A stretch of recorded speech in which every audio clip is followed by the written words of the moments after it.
Quels sont les domaines touchés par le développement durable, les domaines de métier touchés par le développement durable? Tout le monde est concerné par le développement durable, vraiment au sens large. Il n'y a pas une personne qui peut se dire, moi, dans ma mission au quotidien, j'ai aucun impact. Voilà, c'est pas ce qu'il faut se dire. Ce qu'il faut se dire, c'est que tout le monde a un rôle, ne serait-ce que quand vous allumez votre ordinateur, est-ce que quand vous êtes au bureau, est-ce que vous faites bien attention d'éteindre les veilles en permanence? Voilà, le développement durable, c'est pas que les gros effets, c'est aussi les petites choses que tout le monde peut réaliser au quotidien. Donc passant par, je le redis encore, mais vraiment la sobriété énergétique. L'énergie la moins chère, c'est celle qu'on consomme pas. Donc, si on n'a pas besoin de sa télé allumée toute la journée, on l'éteint et on la débranche potentiellement. Ça peut aller jusqu'au choix d'alimentation aussi, en regardant où est produit, je sais pas, mon paquet de pâtes, mon chou-fleur et tout ce que je vais consommer. Ça va jusque là, quoi. Ça rentre aussi dedans, puisqu'étant donné que le développement durable concerne aussi le domaine du transport, et effectivement, choisir d'où vient son alimentation, c'est aussi faire attention à consommer local au maximum. Après, c'est pas une obligation, mais effectivement, d'acheter des produits à côté de chez soi, c'est logique. En fait, c'est simple. Et donc, du coup, oui, on a un réel impact sur aussi le transport en consommant différemment. En Normandie, acheter des pommes argentines, ce serait une hérésie, quoi. C'est dommage, on est plutôt bien fournis. Il y avait la question d'Hugo, moi, qui me plaisait bien quand même, parce que je veux en savoir plus.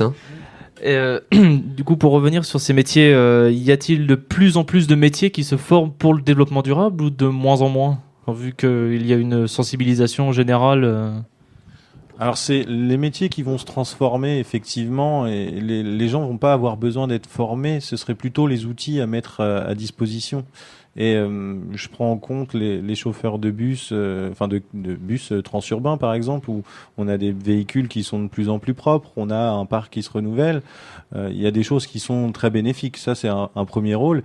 Et effectivement, les chauffeurs peuvent adapter une conduite écologique en évitant d'accélérer, etc. Je pense qu'ils le font déjà. Mais par le biais d'un changement de matériel, on accentue l'impact qu'a le chauffeur lui-même. Mais alors, sur les métiers plus spécifiques, par exemple conseiller de l'espace info énergie, c'est clairement un métier autour du développement durable. Là, c'est pas la pratique qui change, c'est vraiment le métier qui est autour du développement durable. Quand on est sur des métiers autour de l'isolation, on est quand même peut-être en première ligne, ou en tout cas c'est des métiers qui prennent peut-être plus d'essor. Dernièrement, je sais pas, mais est-ce qu'il y a des métiers comme ça dans le bâtiment, par exemple? Vous évoquiez le bâtiment il y a quelques instants, Virginie. Par exemple, c'était Virginie qui l'évoquait, c'est pour ça, mais chacun répondra ce qu'il veut. Alors oui, moi comme je le disais, maintenant depuis quelques décennies, enfin je dirais au moins une ou deux, les métiers du bâtiment ont évoluent. Alors, ils restent ce qu'ils sont, c'est-à-dire qu'un maçon reste un maçon, un couvreur reste un couvreur. Évidemment, le métier, on l'a pas complètement transformé. La pratique du métier et l'utilisation des matériaux, par contre, évolue et la technique évolue. C'est-à-dire qu'un couvreur aujourd'hui, il est conscient il faut qu'il y ait une bonne isolation sous la toiture qu'il a mis en œuvre. Un maçon, il est conscient que l'isolant qu'il met derrière son mur en parpaing par exemple, derrière l'isolant doit être performant. Le chauffagiste, il dimensionne bien son chauffage. Enfin, je peux faire tous les métiers comme ça. En fait, on voit bien que le métier à la base, il existe toujours. Sauf que, en effet, la technologie, les matériaux ont évolué et la façon de le pratiquer, elle évolue aussi, évidemment. C'est ça. Mais nous, on le voit au quotidien, parce qu'on on fait du renseignement téléphonique pour les gens. Pour tout public, donc que vous soyez artisan ou particulier, ou même les collectivités. Et l'objectif, l'objectif des questions qu'on nous pose, c'est toujours de réduire son empreinte sur l'environnement, faire des économies d'énergie déjà dans un premier temps, mais aussi sur sa consommation et ses habitudes. Donc nous, effectivement, notre rôle en tant que conseiller info énergie, c'est d'accompagner les gens dans leur démarche et encore une fois, ça revient, mais la sobriété énergétique, puisque du coup, on incite les gens à consommer moins par le biais de l'isolation. On incite les gens à consommer encore une fois moins par le système de chauffage, mais aussi de manière non négligeable sur nos habitudes de consommation.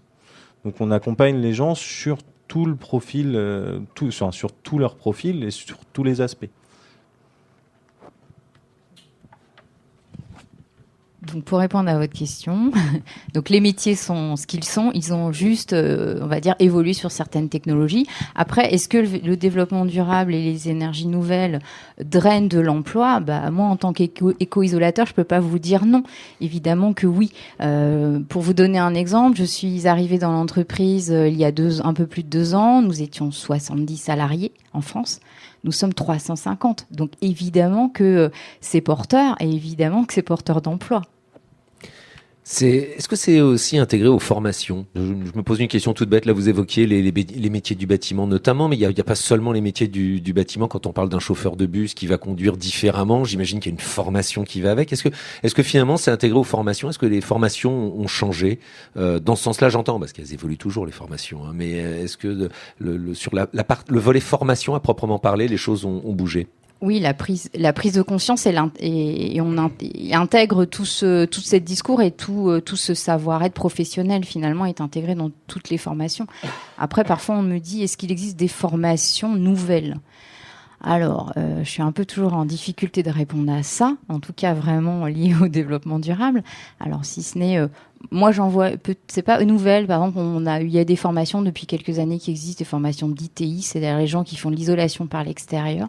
C'est pas vraiment nouveau parce qu'avant c'était les façadiers, donc les peintres façadiers faisaient l'isolation par l'extérieur. On a développé ça parce qu'on a vraiment pris en considération que l'isolation par l'extérieur était de plus en plus demandé et qu'il fallait former des gens spécifiquement à ça et aux particularités de ce métier et de l'utilisation des matériaux, en fait, voilà. Mais après... Alors oui, par rapport aux formations, parce que moi j'ai quitté l'école il n'y a pas très longtemps, donc du coup oui, ça a évolué, il n'y a pas de nouvelles formations en tant que telles, enfin je ne pense pas en tout cas, mais ça évolue dans le sens où on apprend... on va dire toutes les bonnes manières de construire un bâtiment, voilà, tout ce qui est isolation par l'extérieur, quel avantage ça a par rapport à l'isolation par l'intérieur, les écomatériaux, on a des formations par rapport aux écomatériaux, etc. Voilà, on apprend toutes les nouvelles technologies par rapport au chauffage, faire attention à bien les dimensionner, pourquoi faut bien les dimensionner et pas tout surdimensionner comme c'était fait il y a quelques années maintenant. Donc voilà. C'est ça. Il y a une époque, c'est qui peut le plus, peut le moins, quoi. C'est ça.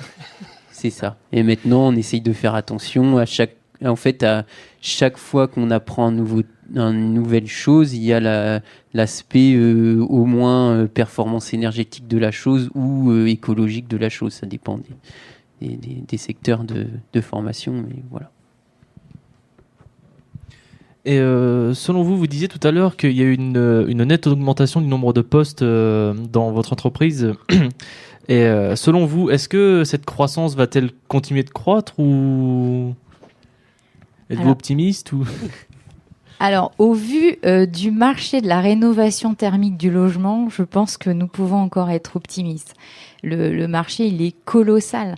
C'est 500 000 logements. Voilà, j'ai plus les chiffres en tête. Enfin, c'est plus, voilà, c'est quelque chose d'astronomique. Je crois que c'est 7 millions de logements qui sont aujourd'hui considérés comme des passoires thermiques.